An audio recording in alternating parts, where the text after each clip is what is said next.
Sevalal Maharaj was born on 15th Feb 1739 in Surgundan Koppa, Devangiri district of Karnataka. He emerged as a beacon of social reform and spiritual guidance for the Banjara community with his profound knowledge in Ayurveda and naturopathy. He dedicated his life to dispelling myths and eradicating superstitions among the tribal communities, thereby transforming their way of life. Traveling across the country with his Ledeni troupe, Sant Sevalal Maharaj served the forest dwellers and nomadic tribes, inspiring them to abandon their nomadic lifestyle and settle in the traditional tandas. His efforts ensured that the Banjara community preserved its cultural heritage while adapting to a settled way of life. There are about 12 crore people belonging to the Banjara community in this country.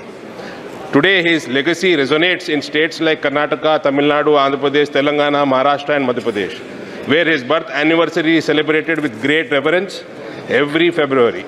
The Samadhi Sthal of Sant Sevalal Maharaj Ji, located in Poradevi, Maharashtra, stands as a testament to his enduring influence, often referred to as Banjara Kashi.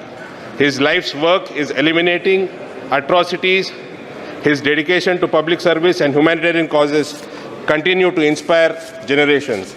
In a parliament complex adorned with portraits and statues of illustrious personalities like Chhatrapati Shivaji Maharaj Ji, Kuttur Rani Chinnamma Ji, Sri Aurobindo Ji, Gurudev Rabindranath Tagore Ji, Mahatma Basaveshwara Ji, and Devi Ahilya Bai Holkar Ji. It is only fitting that we also honor Sant Sri Sevalal Maharaj Ji. His teachings, emphasizing education, cultural preservation and patriotism, are crucial in our pursuit of a Viksit Bharat, a developed India.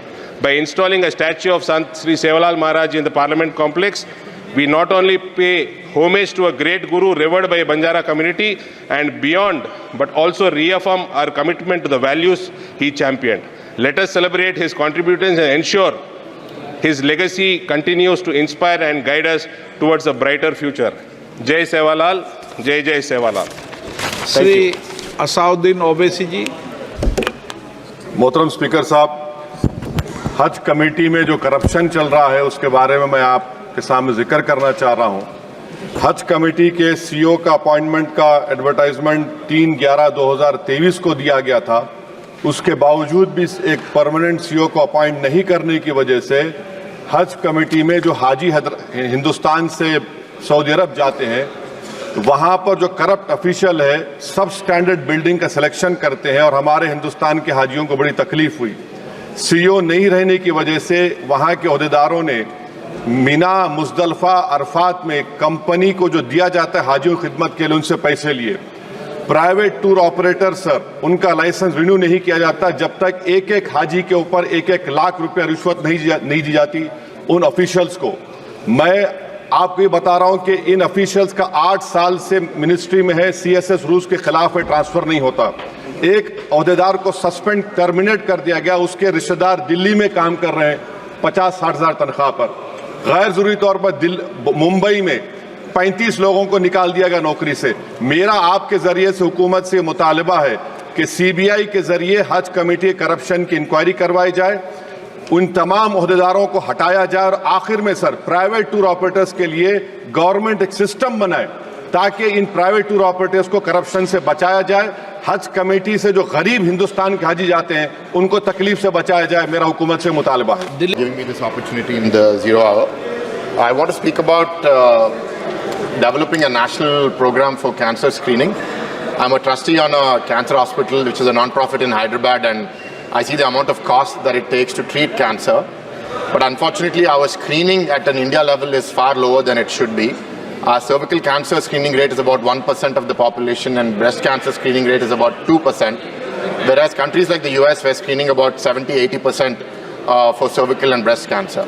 Why am I saying this? Because cancer cost is the highest cost per hospitalization, 50% greater than the next highest, which is cardiovascular disease. Average hospitalization cost each time is about 70,000 rupees. Treatment, there is new investment that's happening in nanotechnology, which over the last 10 years hasn't become as viable yet. An Indian institution, IIT Bombay, Tata Memorial, have come together with a CAR-T cell therapy, which is showing promising results. But regardless, both these are very expensive, and we still haven't done enough into investment into cancer screening. As a trustee in this cancer hospital called Basavatarakam, we do cancer screening through a mobile cancer screening bus. But the challenges with that are we aren't able to reach remote areas, and there is also a social stigma in women to come and get checked for breast cancer or other. So one thing that's been developing over the last decade in particular has been blood-based cancer tests, which today have come to be about as costly or slightly cheaper than mammography that is done in a traditional hospital, with about 1,500 rupees. So these blood-based tests, as they are becoming better and cheaper, I think we can scale it up and take our national mission for cancer screening to from 1 to 2% to maybe 10, 20% in the coming years. And I think the central government needs to give a message overall to do that. And I think the last part is, what is causing cancer? Is it microplastics? Is it lifestyle? I think funding research on what is causing this increase in incidence in cancer is going to be very important for the country. And investing into AI Dhanyawad, that will Dhanyawad, help us to screen cancer at an earlier rate. Thank you, ma'am.